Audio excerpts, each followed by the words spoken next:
brilliant engineer dreams of conquering space with the biggest gun ever built. It would have been over 500 feet long, 2 football fields end to end. But to bring his supergun to life, he must make a deal with the devil. Saddam Hussein was known for turning on his allies. And when his work becomes a global threat,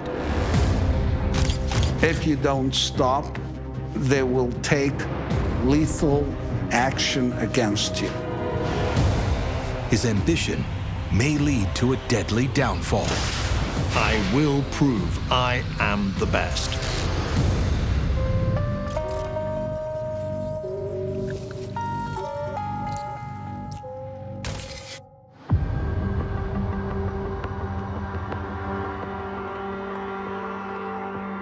On the evening of March 22, 1990, world-renowned ballistics scientist Dr. Gerald Bull returns home to his apartment in Brussels, Belgium.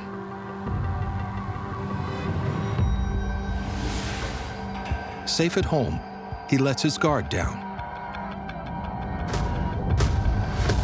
which turns out to be his last mistake. He was walking in the corridor to his apartment when somebody stepped up behind him,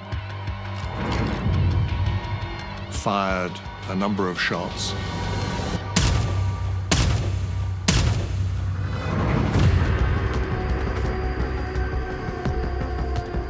This is not the work of an amateur.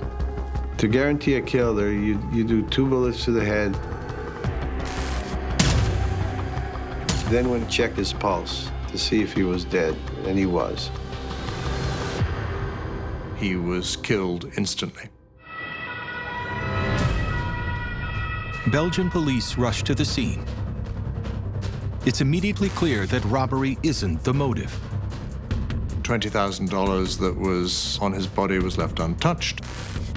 No traces were left, no fingerprints were left. The money and the lack of physical evidence point to just one conclusion: assassination. It was a professional job. I was told that he had been shot, and there's no words to describe that. Bull's son, Michel, must break the news to his siblings and mom. That was the really, really hard part, telling the rest of my family, my mom specifically. It was probably the most horrendous thing I've done in my life. Bull's death sends shockwaves through the intelligence community. For the last 2 years, he's been under surveillance by agencies from around the world, gathering intel on his top-secret, highly dangerous project. There was a major investigation across Europe and the United States. It involved CIA, MI6, French intelligence, Spanish intelligence. It was a major coordinated effort. Bull has been working on a weapon capable of mass destruction. And his death sends intelligence agencies scrambling to find its location. After a frantic 2-week search, there's a breakthrough some 500 miles away in Teesport, England. Customs officers seize 8 huge steel tubes. According to the shipping manifest, they're pipes for the petroleum industry. But these are no ordinary oil pipes. The segments were of such tight tolerances that it couldn't have been for a petrochemical project. Their discovery is the missing piece to a diabolical puzzle. Bull has been secretly manufacturing components for his weapon in a network of locations across Europe. The parts are to be assembled into an intercontinental cannon of unprecedented power. A supergun, nicknamed Big Babylon. The Babylon gun would have weighed about 2,000 tons. It would have been over 500 feet long. It's 2 football fields end to end, and it would have been 40 inches, more than a yard in diameter. It's completely radical. There's never been any gun even remotely similar to this ever built. This would have fired a projectile on the order of 500 pounds, the largest artillery projectile ever fired. The most disturbing discovery is where these parts are headed: Iraq and its brutal dictator, Saddam Hussein. Finding the barrel sections before they are shipped has snatched the world's biggest gun out of his hands. There was a major investigation taking place across Europe and the United States into how Iraq was getting the materials for the supergun. That resulted in the exposure of the whole network, in fact. But the mystery of Gerald Bull's assassination remains. Working on a supergun for an Iraqi dictator could place Bull on any number of hit lists. The Iranians could have been behind the assassination. It could have been China. Perhaps Saddam Hussein thought he could get along without Bull. They could have been ex-SAS people. He worked for an enemy of the State of Israel. There could be many people who would want him dead. Whoever killed Bull, one thing is certain. His science was directly linked to his death.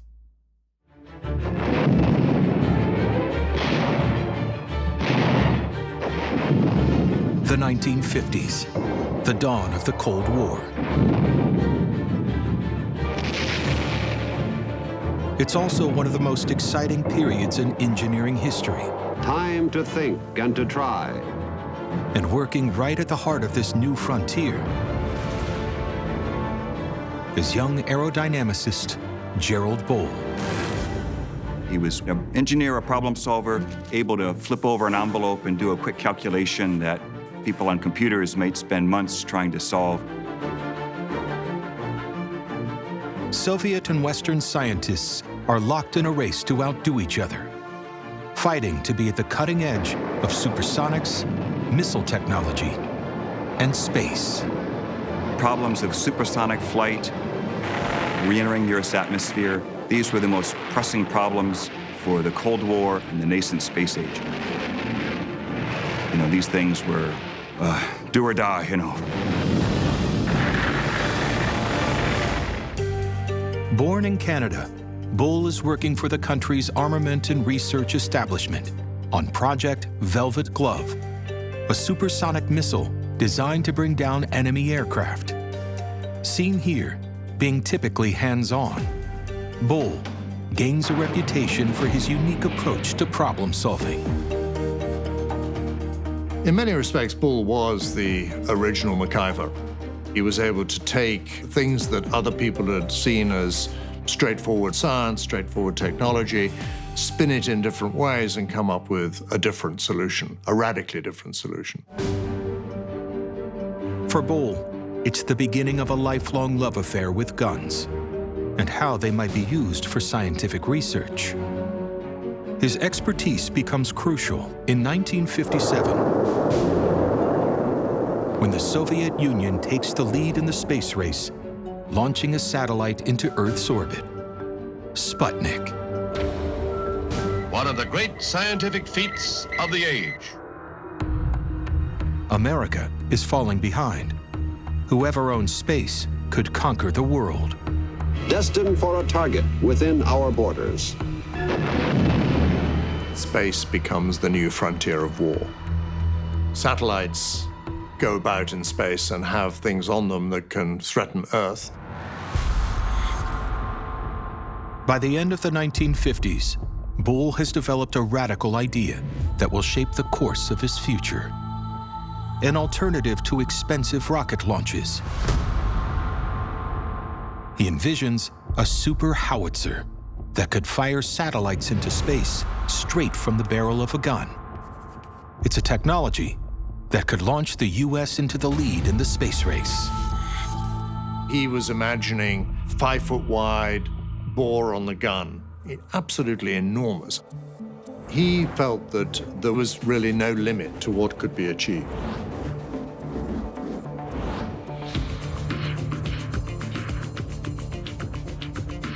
Gerald Bull dreams of the biggest gun the world has ever seen.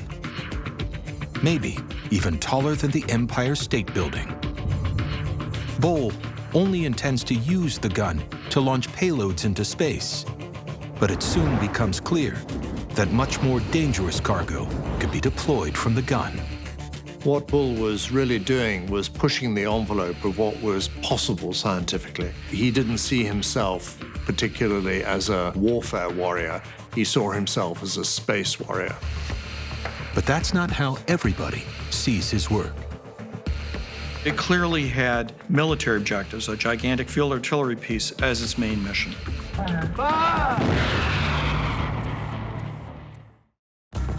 This is what they've been waiting for. The deadline is 90 days. In 1961, at the height of the Cold War, Gerald Bull is a brilliant Canadian scientist with a unique obsession. Using powerful guns for scientific research in the U.S. space race. 3, 2, 1, fire command. While the world fixates on the future, Bull draws inspiration from the past. Geschütze schwerer und schwerster Kaliber. An extreme-range howitzer developed by the Germans during World War I, known as the Paris gun. The Paris gun had a range about 10 times that of most other field guns.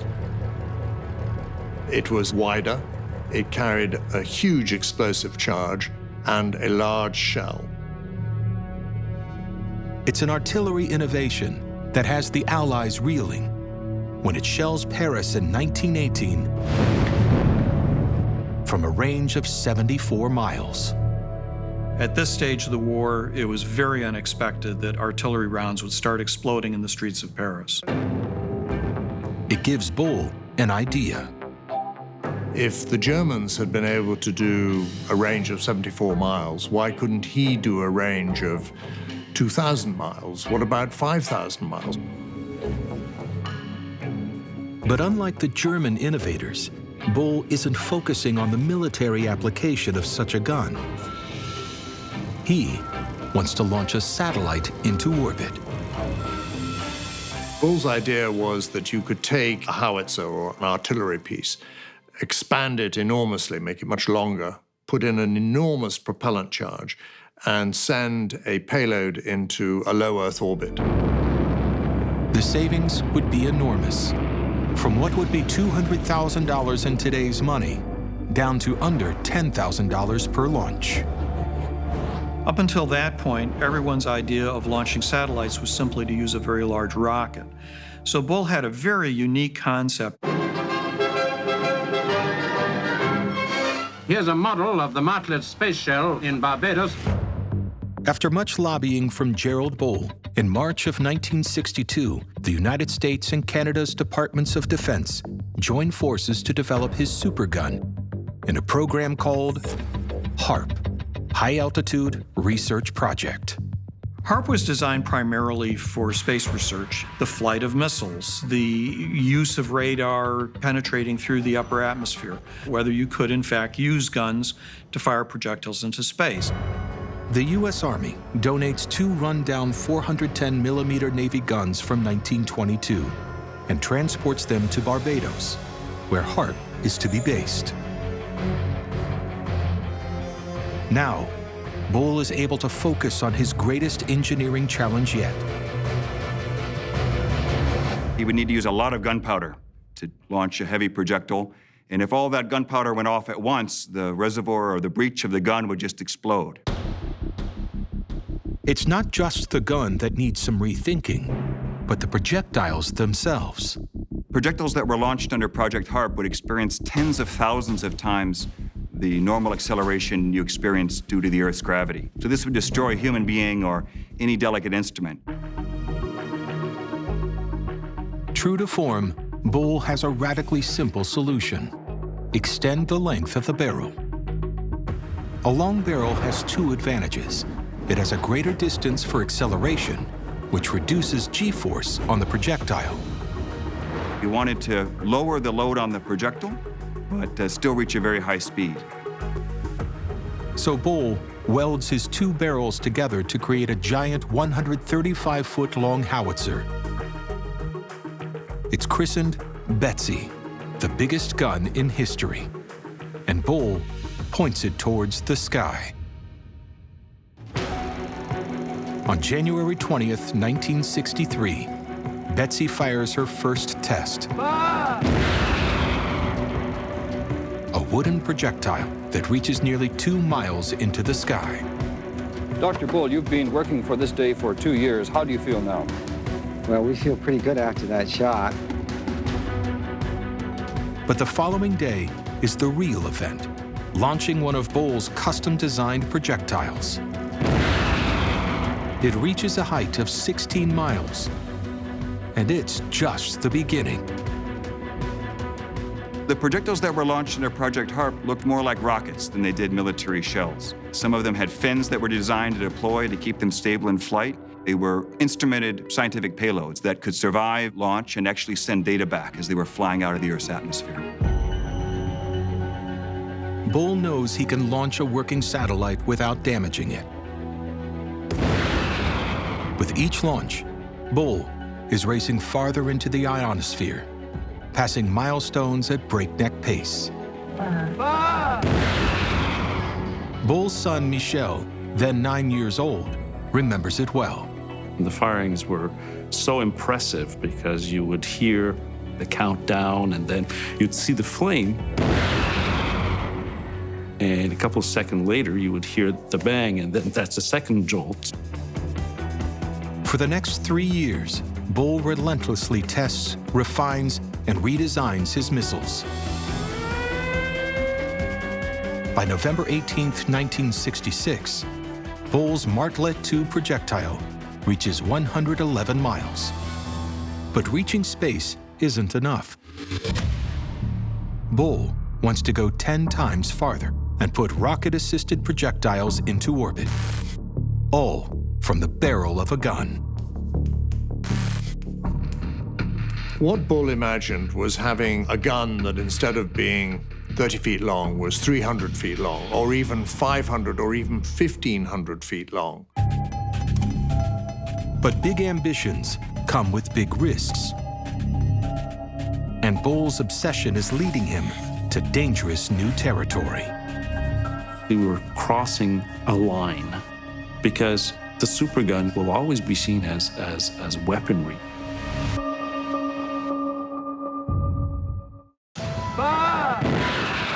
Gerald Bull's Project HARP for the US and Canada succeeds in reaching space. But he wants to go even further by putting a projectile into orbit. Yet, on the heels of Bull's triumph comes unwelcome change. As NASA's rocket technology leaps ahead with the Gemini and Apollo programs, Bull's guns are being left behind. The space program more widely was successful. Bull was very much on the margins. In June 1967, Project HARP loses funding. The plug is pulled without ever achieving Bull's dream of reaching orbital space. Bull is devastated. My father was obsessed, so anything to stop his program would upset him terribly. But really, my father never left the idea. Bull feels abandoned by the American and Canadian governments, and he becomes more determined to find another way to fund his vision, no matter what or how long it takes. Like a lot of brilliant people, it's the ego that drives them forward. I will prove I am the best, and that was very much him. Bull ships the remains of Project HARP to his lab at Highwater, a compound straddling the border of the US and Canada. He had no money, nowhere to go, but he had an opportunity, he had ideas for making a better artillery system.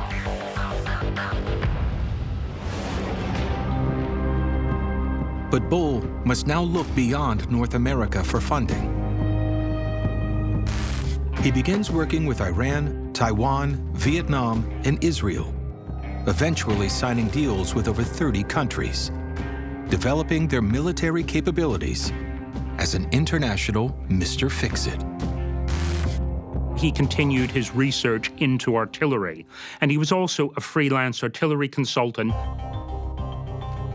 Money is flowing in from America's friends and enemies.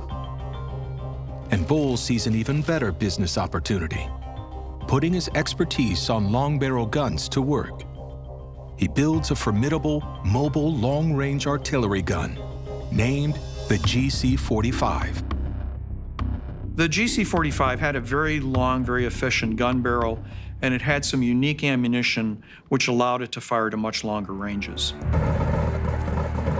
In 1976, Bull finds an eager buyer, the South African military. They're fighting communism in Angola with America's covert support. But during the apartheid era, there's an international arms embargo against South Africa. Bull can't legally sell them his GC-45s. So he secretly sells them the blueprints and the shells to go with it. What Bull was able to do was smuggle around 50,000 shells to South Africa. It's an operation made easier when once again the U.S. embraces Bull's technology. According to some, the CIA even helps broker the deal. Bull was reassured that he was operating with the support of the U.S. government, and if you're operating covertly, you can apparently get away with anything. For 3 years, he successfully trades arms with South America and flies under the radar. Until a change in U.S. foreign policy. The focus shifted from fighting communism to fighting apartheid and human rights violations. Suddenly, Bull finds himself in the U.S. government's crosshairs. In 1980, it makes an example out of Gerald Bull. He faces trial for illegal arms dealing. He agreed to plead guilty to what he thought was a minor charge, but he was sent to jail. He became a pariah in the U.S. and the Canadian government. Nobody would touch him, nobody would talk to him and whatnot. Michel is 24 when his father Gerald is sentenced to 6 months in prison. While Bull is behind bars, his business collapses and his research facility Highwater is sold. With it goes his life's mission of creating a supergun. When he came out of jail, he was very, very bitter against the U.S. and the Canadian government and everybody else. He was just bitter against the world. Bull has become a U.S. citizen, but his future in America has been destroyed. With no money and no friends, he leaves for the one place he knows he can find work. The center of the international arms trade, Brussels. It was, for me, very touching to see him alone, bitter, and just living out of suitcases. And I kind of felt, well, I have to go and help him out. With his then 25-year-old son, Michel, by his side, Bull hopes to rebuild the space research company from the ground up. He just needs a big client. And in the 1980s, there's one man who's the biggest draw of all. Iraqi dictator Saddam Hussein. Saddam had grandiose ambitions, and so did Bull, so it was a marriage made in heaven, really. I was concerned for sure. Did I actually believe that it would contribute to his death? No.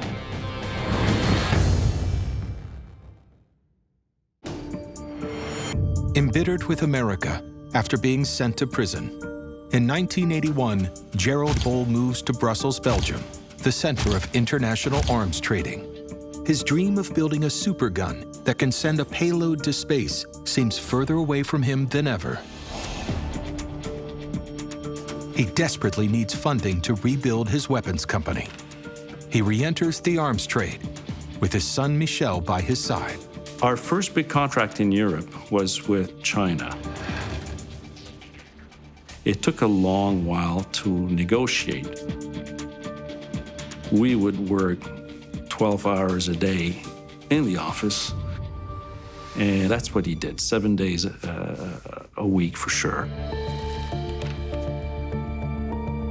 In the few hours he has to himself, Bull fixates on his life's work. His super howitzer capable of launching payloads into orbit. So Bull always kept his dream of the space gun alive, and he would talk about it to anyone who would listen. In 1985, after years of living in exile, Bull is invited back to the Pentagon to pitch his space gun. He was still at that time bitter against the American government. And yet, being invited back to talk about his life work on supergun was something very exciting for him. But the meeting does not go as planned for Bull. The U.S. again rejects his project. And again, it appears he will never achieve his dream of bringing the supergun to life. Until in December 1987, he finds support in an unlikely corner of the world: Iraq. The Iraqi government under Saddam Hussein was very interested in long-range artillery because they had been fighting a long war with Iran, and artillery was a central part of that conflict. But Iran and Iraq are subjected to an international arms ban during the conflict. No deals can be done with Saddam until the fighting is over. One of the things that I insisted on when I worked with my dad is it had to be legal. I did not want a repeat of the South African affair. They can't sell guns to Iraq, but it's a chance to use Bull's engineering expertise in a whole new area. They had huge development program. They had 11 dams slated to be built along the Tigris and the Euphrates, and we were going to be working in helping them in the engineering of all of that. The Iraqis also want to launch a civilian space program, a first for the Arab world, and that catches Gerald Bull's attention.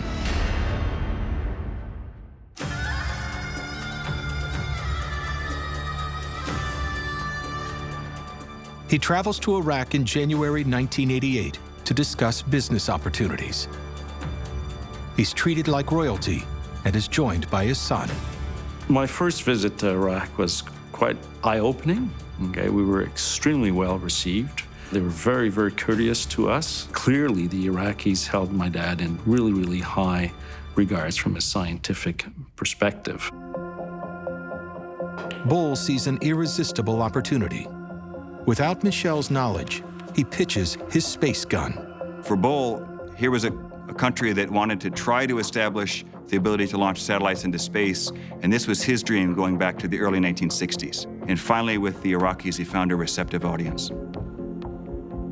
After years of being rejected, at last Bull is given the chance to fulfill his dream. Iraq offered to fund his project, and for him, that was the ultimate, prize. Bull's lifelong vision of building a supergun is finally within reach. But signing this deal may seal his fate. Basically, we're crossing a line.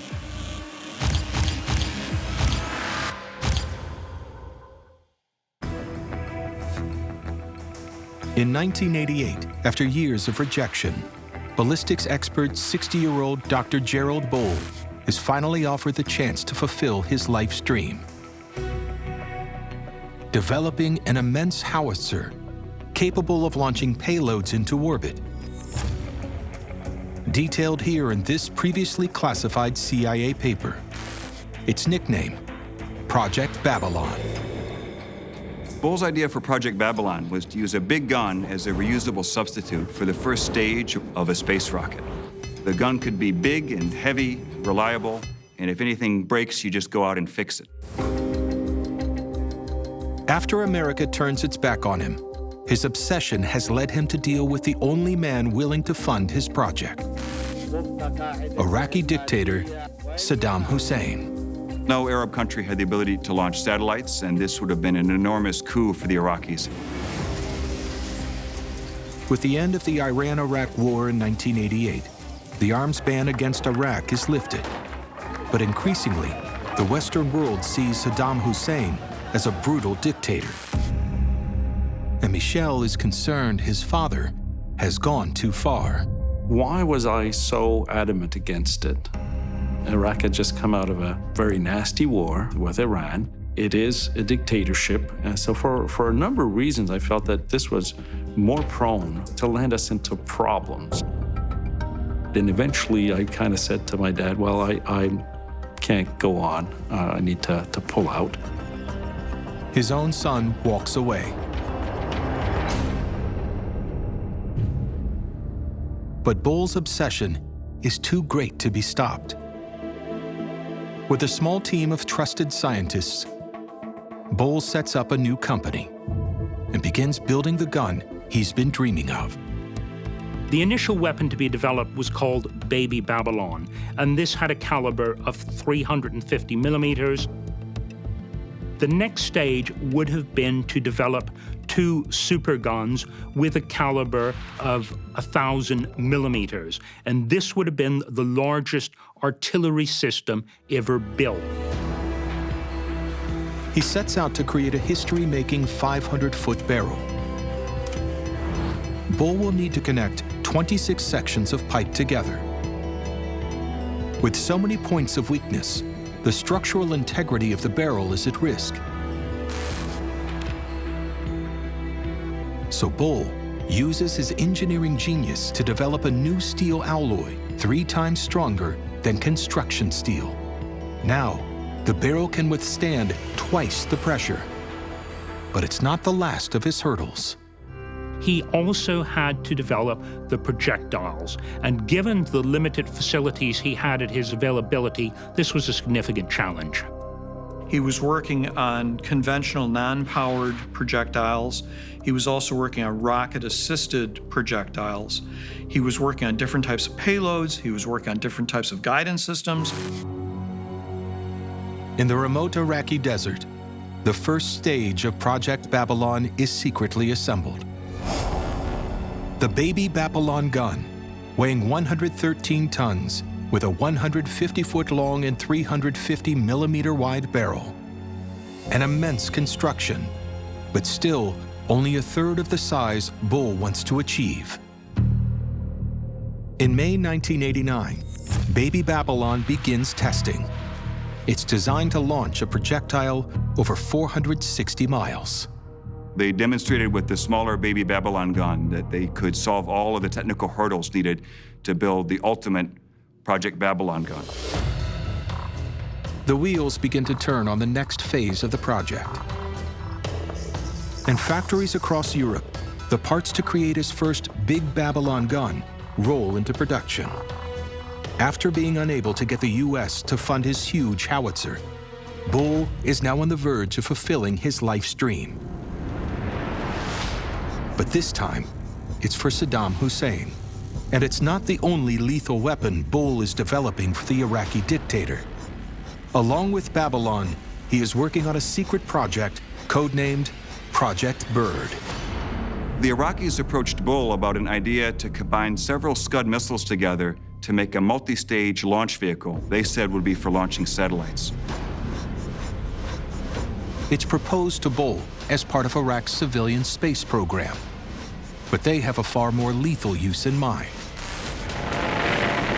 as an intercontinental missile system.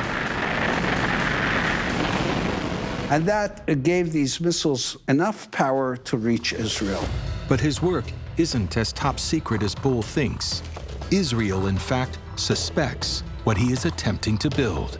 The Israelis were worried about the bunching of the Scud missiles. But I came clearly to tell them, this is what we believe you're doing. We don't want this done. If you do it, the Israeli government is going to get real mad at you.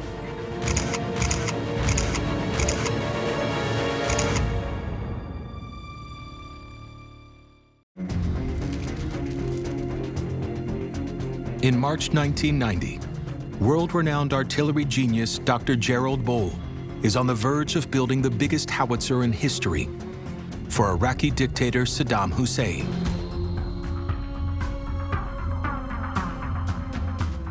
Maybe around 15% of the gun might have been in place. All the rest of it was component parts that were coming in from all over the world. On March 22nd, Bull returns home in Belgium from another day working on Project Babylon.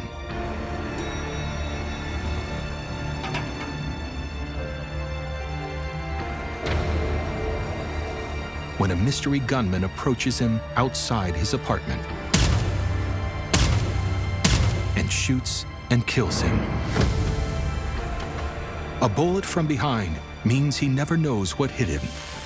He dies, believing his dream of building a supergun is finally becoming a reality. This is no random murder. This is a textbook assassination. A small caliber gun is used because it does two things. You don't hear it, and there's not a lot of splatter. But who ordered the hit?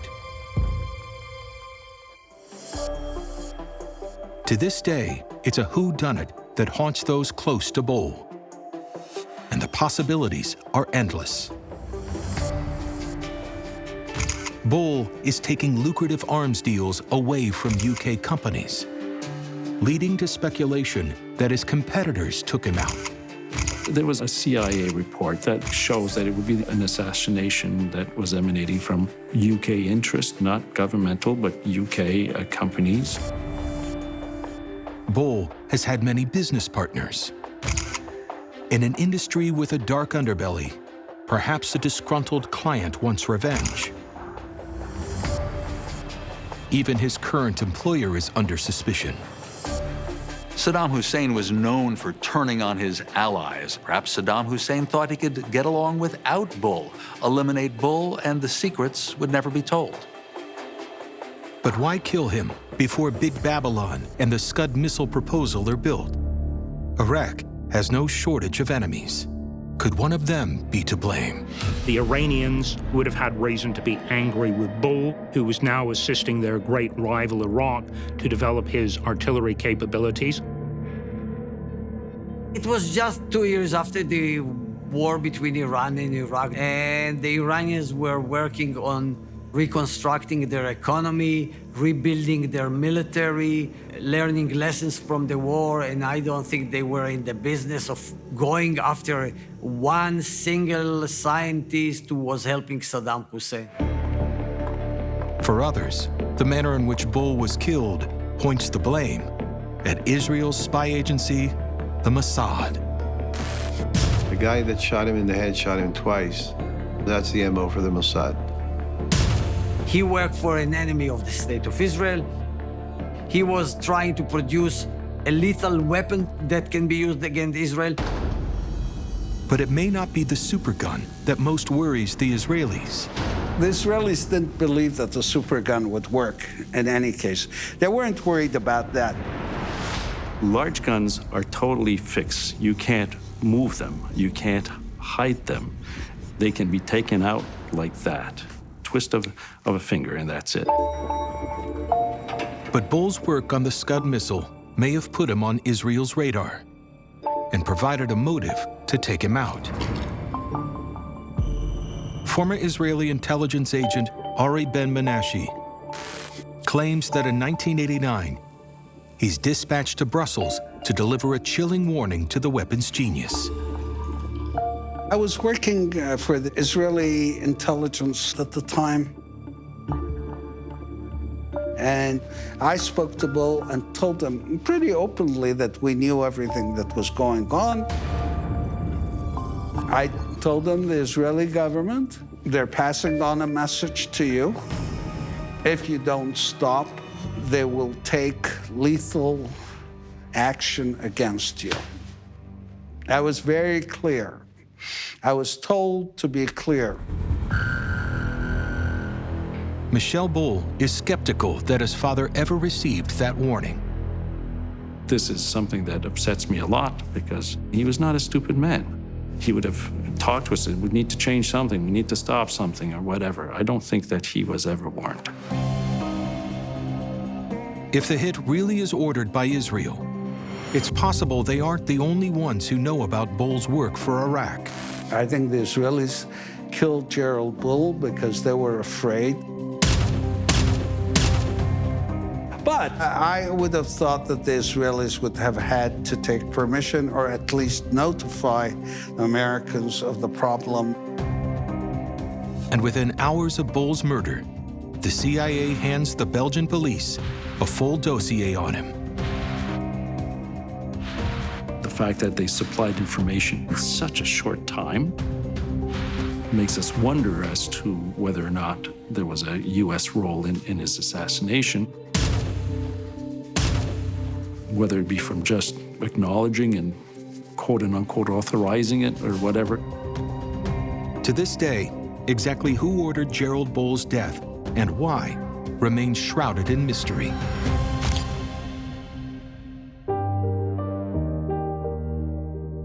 I still today, 27 years after his death, do not know who and why my father was killed.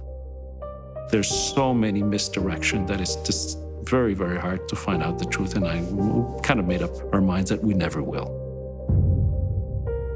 Whoever decided that Bull had to die, the connection to his supergun is no coincidence. His dream of the gun led him to get involved with the Iraqis, and his involvement of the Iraqis is almost certainly what led to his death. Gerald Bull dies at the age of 62 in the pursuit of his life's dream, brought down by his deadly obsession. It was a sad end to what could have been a pretty amazing life.